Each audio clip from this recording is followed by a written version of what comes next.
Daryl and I have been, talking and working together. Like, how do we solve today's problems and collaborate? And the article that Daryl just did recently in ILTA hits a lot of the themes that we're talking to customers and seeing digital transformation as people go from paper to digital, and how the pandemic has impacted that. So, Daryl, I just want to get your thoughts.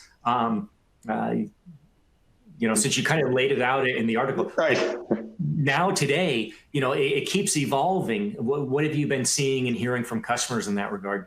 Yeah, so the point that John brought up, being agile, right, and within this records management space, and Kurt and I have talked about this, a number of times, and we're all seeing this hybrid work life that's starting to come to us. And some of these agile things that we once last March happened, right? And at the time, our company was in California. Now we're in Austin, Texas. But when that happened, we were getting, inquiries from customers and non-customers saying, okay, what are some of the things that we need to look for? What are some of the things we're going to need to do?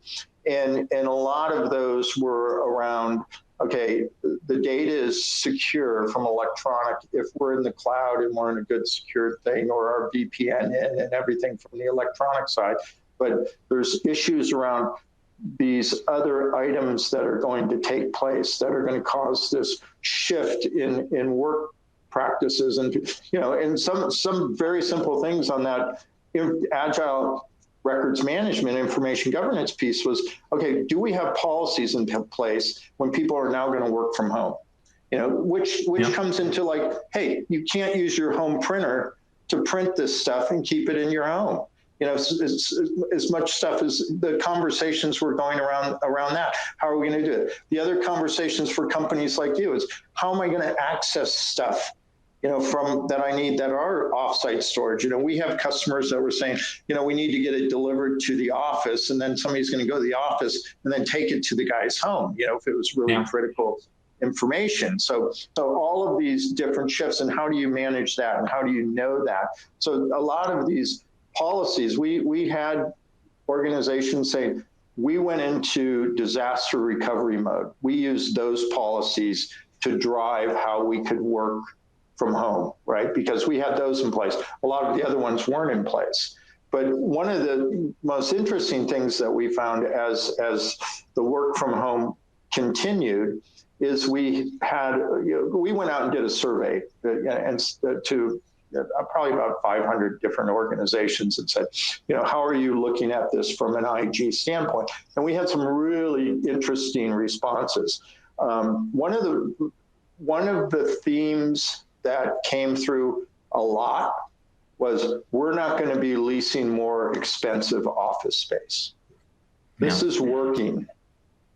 And it was kind of like, okay, we didn't expect that one, right? I mean, we were looking for, we got to look into how we're going to protect this and how we're going to protect. No, we're not going to, we're good with our office space. We're not going to be expanding. We're going to be doing some hoteling, vibe or hybrid model.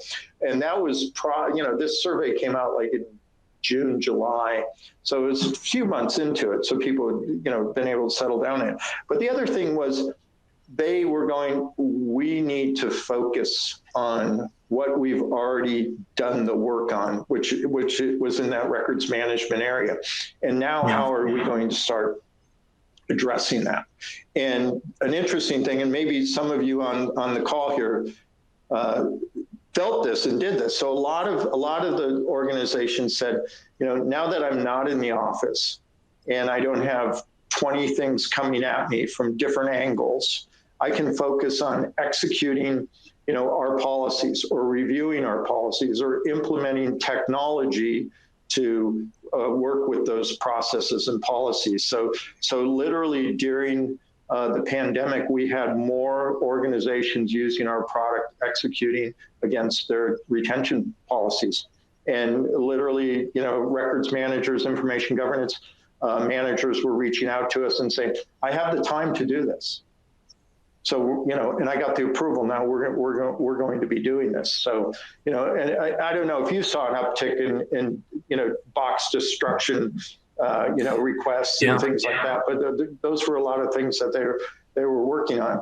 And then it was a matter of, like you said, digital transformation, right? And it's in my article a little bit. It's like, how do you make sure that you manage that process for digitizing or non-creation of records? One of the things with our product we tell organizations is, you want to be paperlight, we're going to help you get to paperlight. You want to be close as possible to paperless, we're going to help you there too, because you need to know,